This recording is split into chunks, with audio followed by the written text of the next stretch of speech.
o'clock and ready to rock. My motorcycle's out of hock. Jump on back and hold on tight. We're gonna ride this rock into the night. Look, it's him. Don't let go. Hey, Matt, armor cost. Isn't he the one you like? Don't let go. I'm thinking of you. Now it's time for the fun part. Sky's clear and stars are out. I'm tired of work, I want to stand shout. It's party time, kitties. And show you everything I got. No, no, don't let go. I am you, and you are me, until we go all the way. Don't let go. Hold on tight.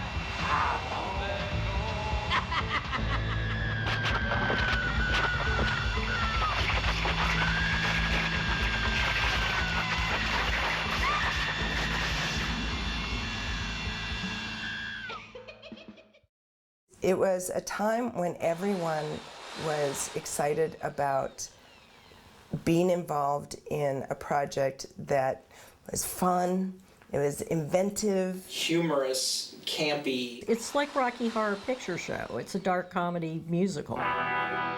It was intended as a sequel, but the original name of it was Don't Let Go, dash, dash, or colon, kind of subtitle, Slumber Party Massacre 2. Roger dropped the Don't Let Go and pulled the Slumber Party Massacre 2 up. But yeah, it was intended as a sequel. I think he did ask me to do the sequel, yeah. I didn't get one job offer off of this, not one.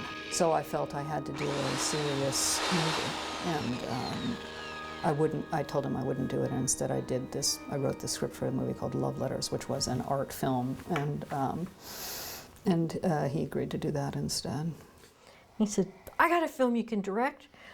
I've got a film right now you can direct. I've already sold it all over Europe based on the title alone. And I said, those were the days. Yeah. And I said, you don't have a script? And he said, no, you'll have to write it. And I just remembered thinking, okay, I don't have a script. Well, that's good, because I can just make it whatever I want it to be. I love to jam it to the floor, let me twice pipes roll. This was her baby, it was her project, it was her sick dream, whatever it was. Maybe the word isn't feminist, but it's definitely a strength in the camaraderie of women. We weren't into making feminist political statements, but sisterhood is it's about, young, vibrant, independent women, having a band together and having fun. There's a wonderful bond that continues throughout all the way to the very end, all the way to Don't Let Go.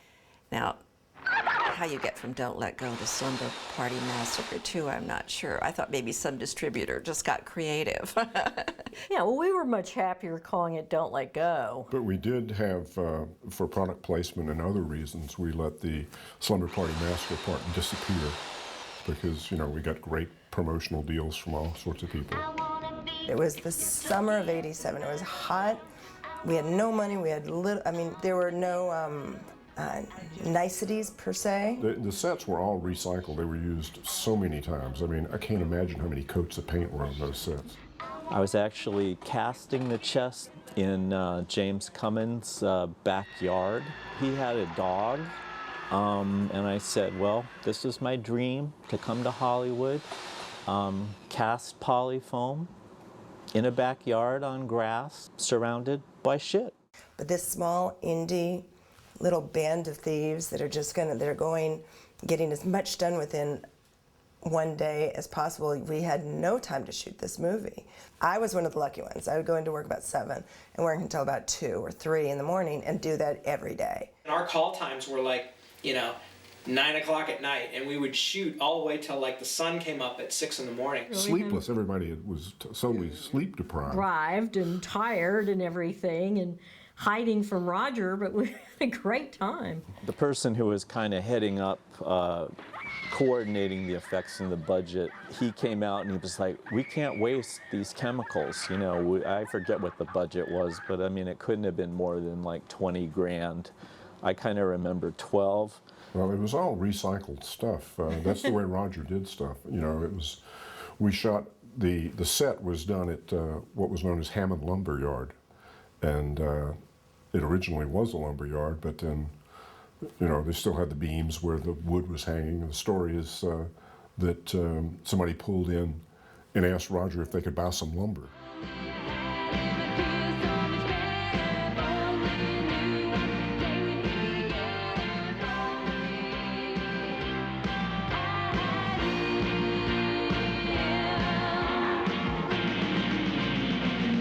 Well, at the audition, they'd asked me if I could play the drums. And I could not play the drums, but my stepfather was a drummer. So I said, oh, my stepfather, he was a drummer, and so I've been around drums my whole life, and I've, you know, fiddled around with them, and I can pick it up, no problem. As a musician, you do that thing that you do when you see actors playing instruments. It's like, they're not doing it right, they look really stiff, you know, you're all... So Kevin, the casting director, he played the drums, and he gave me lessons. He taught me how to play the drums. We worked for hours and hours every day before the shoot started, and we had a great time, and he was a really patient and good teacher, and so proud of me and so excited when we shot those drum scenes. He came to the set, and he was just, you know, right there for me. It was just very interesting to see our music played by these people, you know, that were different. It was exciting too. It was really exciting. Well, I was looking for a girl band to use their music for the film, and I went around to a lot of small record companies in LA at the time, and they were with a company, an independent record label at that time called, I think they called Enigma Records. Enigma did a lot of work placing their music on Concord soundtracks for films, and I believe we had some songs that were particularly appropriate for this movie, so. Well, I'd call them up on the phone. We didn't have people to do this work. Everybody involved with the film had to wear 8 different hats. You know, I was like the music producer. And I remember calling up Enigma Records and talking to the guy who owned it, because it was a small label, and he said, oh, I think I've got exactly what you want. I've got this new women's band called Wednesday Week. Let me send, you know, and he sent me the demos. Plus, you know, the storyline, it's a girl band, and that's what we are, and so it was perfect. Wednesday Week has a big fan following regarding their 2 songs in the movie. There were a lot of people who discovered us that way, which is pretty neat.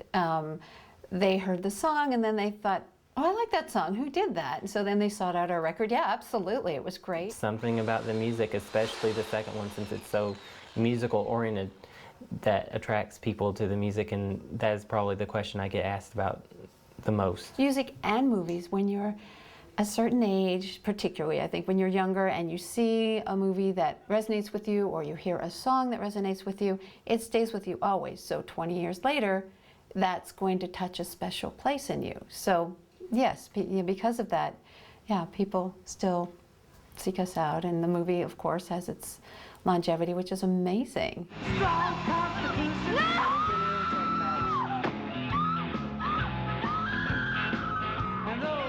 Oh, Rutanis was a dream boy. He was a great guy. You know, he was the first person I read for the part. I had this big, long audition where I made all these guys come in and sing and dance for me and do all this stuff. You know, I think Rutanis had released an album before this. I know because he gave me a copy. But I couldn't cast the first person I saw. You know, it was a huge audition thing. It went on for days and days and days, and I made Rutanis come back 3 times. And I was a little worried about him because I kind of saw the Driller Killer as a big guy, and Rutanis is not a big guy. But then I finally realized he was the best one, and I could just use the camera to make him look bigger. The actor came over, and he was practicing with the guitar, and I didn't realize he was going to be practicing so physically with the guitar.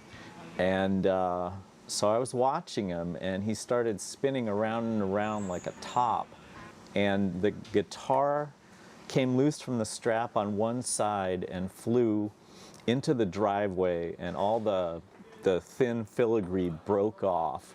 And you know, he was pretty upset, but not as kind of upset as I was. We had 3, didn't we? 3 guitars. Yeah, that did different things. We had the show guitar that looked really cool and everything, and all the way down to one that was just kind of red plastic that you could throw around the fight scene and stuff, Melt it.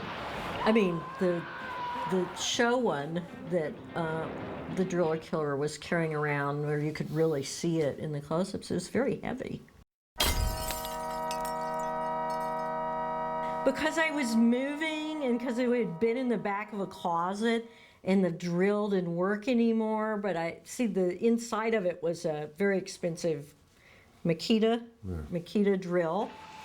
I kind of suspected if you charged it up, it would work, and it kept getting bumped and knocked over, and I just wasn't taking very good care of it. Plus I was moving, so kind of just to see what had happened, I put it on eBay, and all these horror movie collectors came out and they bought it. And I met the guy who bought it, and it was evident to me that he would take much better care of it than I could. I want a silver caddy with a landau top. I want a sugar daddy with a candy shop. During the audition process, I had made a really strong choice with Sally. I just saw her as being this really kind of earthy surfer girl kind of character, and drumsticks in the back pocket and the jean cutoffs and all of that I did at the audition. And so I told her, and she was like, oh, I really read this and saw you as Annie Hall. So I said, well, talk to Deborah about it. But so the costume person talked to Deborah, and she said, whatever Heidi, what she wore at the audition was perfect. That's what we should do. So Kimberly ended up being Annie Hall. So you can see, Kimberly's costumes are all very, the long blazers and the thin ties and the whole thing. So. Oh, she was totally up front. The only way she would be in the movie is she was not doing any nudity, because she was trying to get out of that Playboy stuff. Miss January 1982. We got her in a bikini, but it was. And I actually almost turned down the part because I didn't want to do nudity in this film, and there was supposed to be nudity. So I was really torn and frustrated and disappointed, and just the whole thing, it was just didn't know what I wanted to do. And Deborah ended up coming to my apartment, and we sat and talked about it. And she's like, okay, well, what can we do to make you feel comfortable? By that time, I think we already felt like we just really wanted to make it work and really wanted to work together. And I was Sally, and she said, what can we do? And I was like, sexy bra, please. And she's like, yes, okay, sexy bra. And I was totally happy with that. And it was good. We didn't pressure people about that because it wasn't that important. Anyway. Well, some people, actresses, it was always actresses, would agree to do nudity and some wouldn't, And sometimes they'll agree to do nudity and then change their mind. I remember talking to Crystal because I think there was some scene where she was supposed to have less on than she ended up having on in the script. But I mean, we had to talk about it up front and everything, and she had an issue with it. She's the daughter of a Baptist preacher.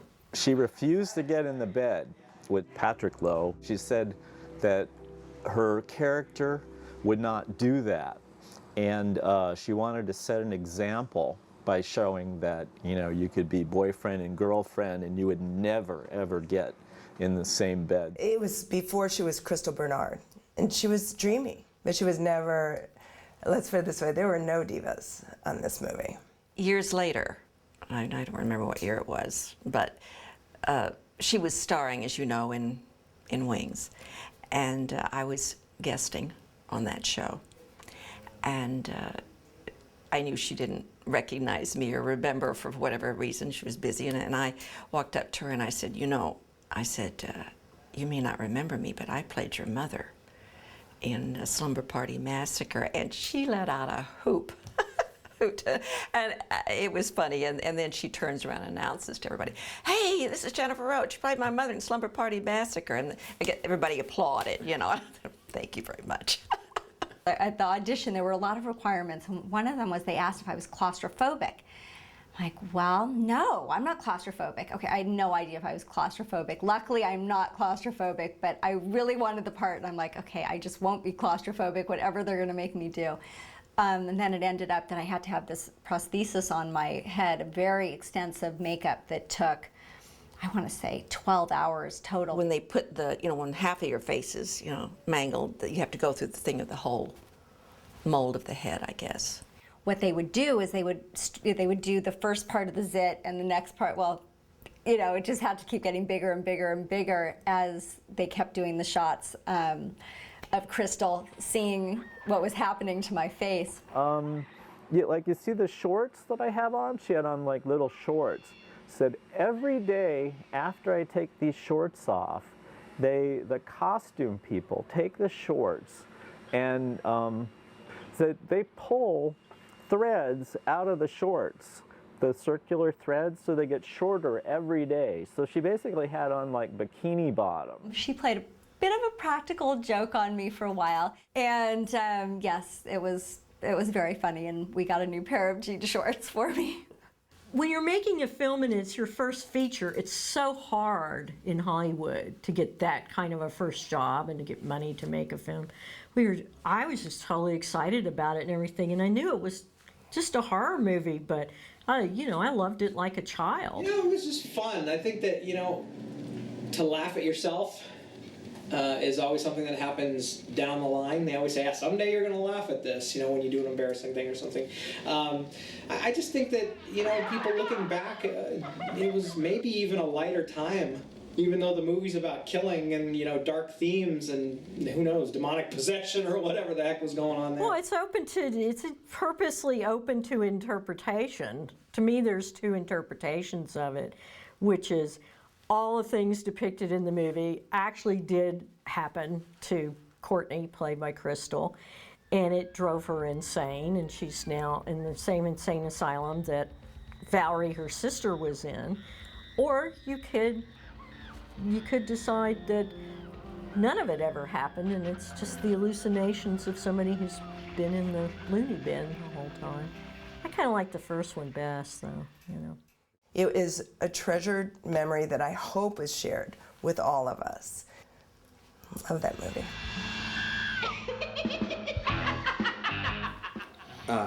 Are you aware that of the very large number of rip-offs of the Slumber Party franchise that are in existence right now? I'm aware of some of them. It pisses me off.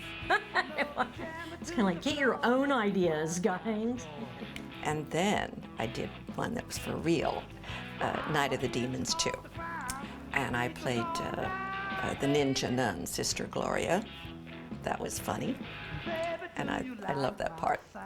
On one of the days, it was my birthday, and Kathleen got me a cake, and it was actually the day that I died, which was a huge joke on the set, because everyone was like, it's Heidi's birthday, and she's dying today, and I had the white makeup and the whole thing, and my mom came and surprised me with her girlfriend on the set, and they just threw me this great birthday party.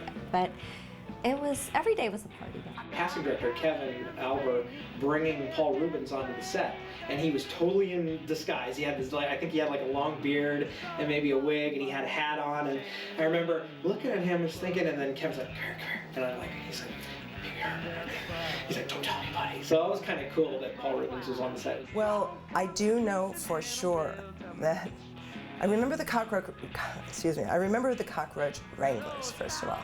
Now, imagine a cockroach wrangler. So they came in with their boxes of cockroaches right when we were moving out, and I thought, oh God, this has got to be trouble. And I watched them try and wrangle the cockroaches and start to jump out and get out. And I went, well, that's the end of it. And yes, after that, it was fully infested. But no, they didn't tear it down right after that, because I know the person that did the movie after The Nest. So everything that we feared came true. But Roger still kept that thing moving for a little while longer. Ooh, talk about horror. Well, you say why? I say because Les Buzz.